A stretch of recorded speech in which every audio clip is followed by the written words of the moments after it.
Relasyong binalot ng eskandalo at intriga. Pilit mang isinalba, sa hiwalayan din napunta. Ang winakasang pagsasama, patuloy na niyayanig ng kontrobersya. Simula pa lang ito ng masalimuot na pagwawakas ng pag-iibigang Raymart Santiago at Claudine Barreto. March 27, 2006 nang ikinasal si Raymart Santiago at Claudine Barreto sa isang magarbong seremonya sa Tagaytay.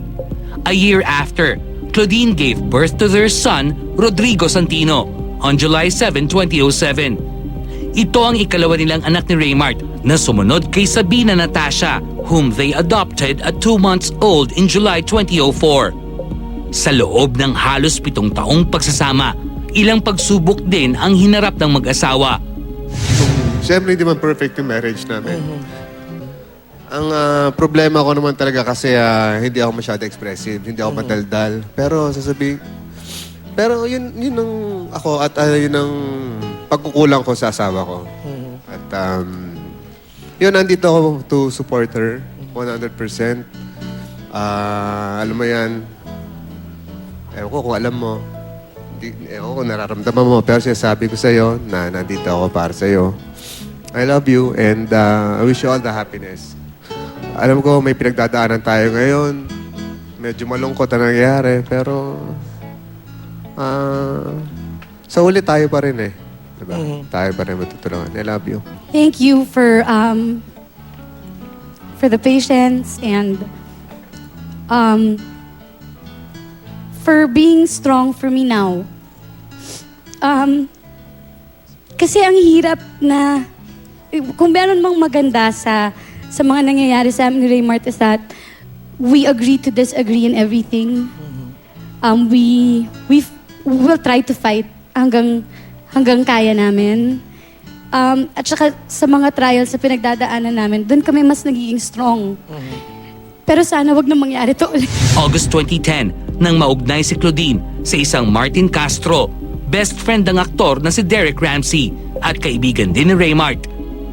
Halos mauwi sa demandahan ang usapin matapos pagsuspetsyahan ni Claudine si Angelica Panganiban, Derek's girlfriend then, ng pagpapakalat ng chismis hinggil sa sinasabing extramarital affair. Ang daming involved. Friendships were broken aside from our friendship. Yung pamilya ko, yung marriage namin ni Raymart, muntik masira dahil sa malisyosong chismis. Pag nag-cross ka sa lines na trinay mo i-destroy yung family ko, mahirap pa yun eh. Yung gaya ng pagsisira ng relasyon namin mag-asawa, gaya ng sinabi ko kanina, na pinagsama kami ng Diyos at demonyo lang makapagpahulay sa amin. At sila yon. Sa kabila ng pagtanggi ng mag-asawa na may problema ang kanilang pagsasama, hindi pa rin tumigil ang buhos ng intriga. March 2011, nang kumalat ang balitang madalas makita si Claudine sa casino, kasama ang businessman at kilalang gambling patron na si Atong Ang. Or siya yung naging bridge para kumausap kina Martin at Chris Castro. Yung sister-in-law ko works for him. And apparently, siya nag-volunteer to help dahil I think ninong siya ni Martin. So yun lang yung only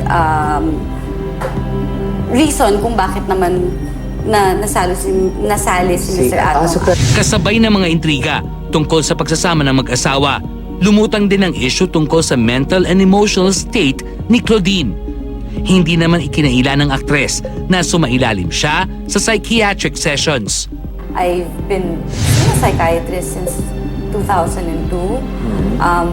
With everything, Tito Ricky, na pinagdaanan ko last year, na bumaliktad yung buong mundo ko.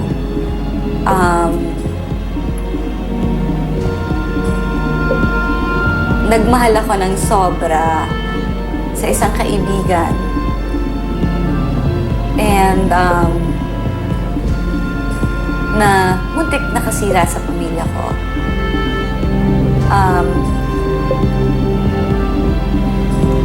Ang daming stages na ng denial. Nothing wrong with that. There's nothing wrong. I have several friends. I'm not ashamed of it, actually. I'm not at all. Samantala, lalong umigting ang mga espekulasyong malala na ang sigalot ng mag-asawa sa nangyaring insidente sa isang bangko noong October 25, 2011. Kasama ang kanyang abogado, tinangkang mag-withdraw ni Claudine mula sa joint account nila ng aktor.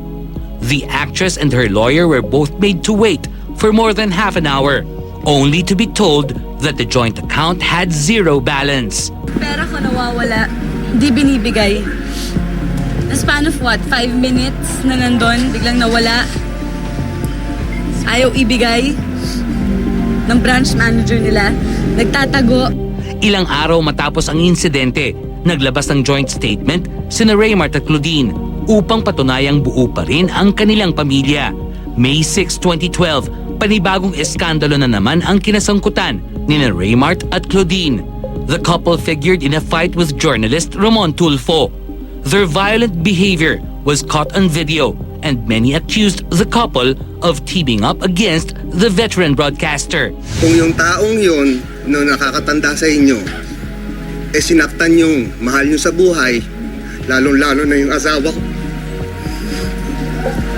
Lalong-lalo na yung asawa ko, babae yan eh. Ba't mo sisipain? Ba't mo tutulak?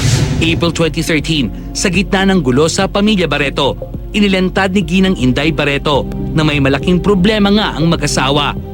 Ayon pa sa Barreto matriarch, umalis na si Raymart sa kanilang bahay ni Claudine. Last June 21, isang litrato ang ipinost ni Claudine Barreto sa kanyang account sa photo sharing site na Instagram. Sa nasabing litrato, mapapansing namamaga ang kanyang kanang pisngi at tila may pasa pa ito.